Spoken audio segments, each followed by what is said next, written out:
আমাদের মধ্যে অনেকেই বিভিন্ন বিজনেস আইডিয়া নিয়ে চিন্তা করে থাকি, আর এই আইডিয়াগুলো থেকে অনেক বিজনেস প্ল্যানও করে ফেলি।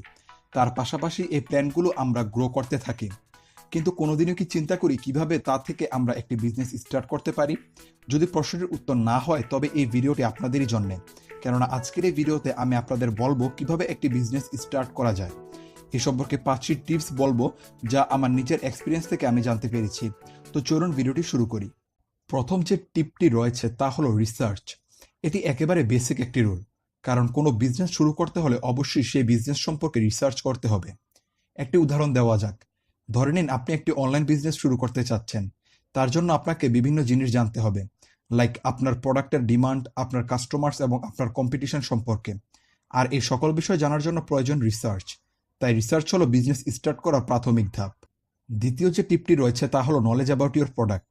এটি মূলত রিসার্চেরই একটি অংশ, কারণ আপনাকে প্রোডাক্ট সম্পর্কে জানতে হলে রিসার্চ করতে হবে। কিন্তু এটিকে আলাদা বলার কারণ হচ্ছে, আপনি যে প্রোডাক্টটি বায়ারদের দিতে চাচ্ছেন সে সম্পর্কে বায়ারদের প্রশ্ন থাকবেই, আর তখনই আপনাকে ফ্লুয়েন্টলি তাদের রিপ্লাই দিতে হবে। অবশ্যই এমন কিছু ব্যাপার থাকবে আপনার প্রোডাক্টে যা সবার থেকে ইউনিক, আর সেই বিষয়টি আপনার খুঁজতে হবে। তার জন্য আপনার প্রয়োজন হবে ফুল নলেজ অ্যাবাউট দ্য প্রোডাক্টস। 3 নম্বরে যে টিপটি রয়েছে তা হলো ইনভেস্টমেন্ট। আমি এমন অনেক লোকদের দেখেছি যারা ইনভেস্টমেন্টের জন্য বিজনেস শুরু করছে না। আসলে তারা যা করছে তা একেবারেই সঠিক, কারণ একটি সাকসেসফুল বিজনেসের জন্য অবশ্যই ইনভেস্টমেন্টের প্রয়োজন আছে। ইউটিউবে আপনারা অনেক ভিডিও দেখবেন যেখানে ইনভেস্টমেন্টের কথা বলা হয় না, কিন্তু ইনভেস্টমেন্টই হলো বিজনেস শুরুর জন্য সবচেয়ে বড় অংশ।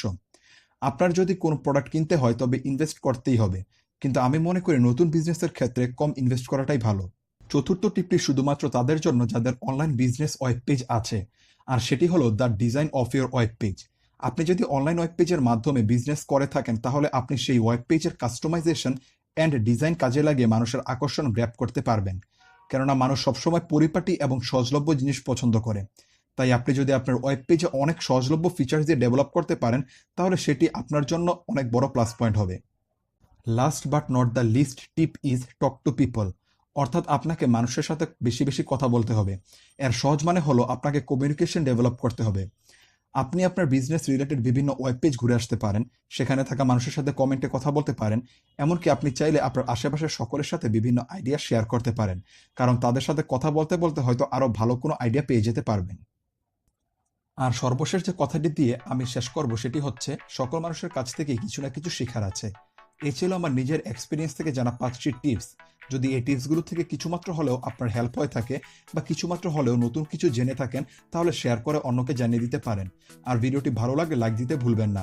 যদি এখন পর্যন্ত চ্যানেলে সাবস্ক্রাইব না করে থাকেন, তাহলে do subscribe now. Thanks for watching. I will catch you guys in the next one. Till that, take care and let's go to the way of tech with everyone.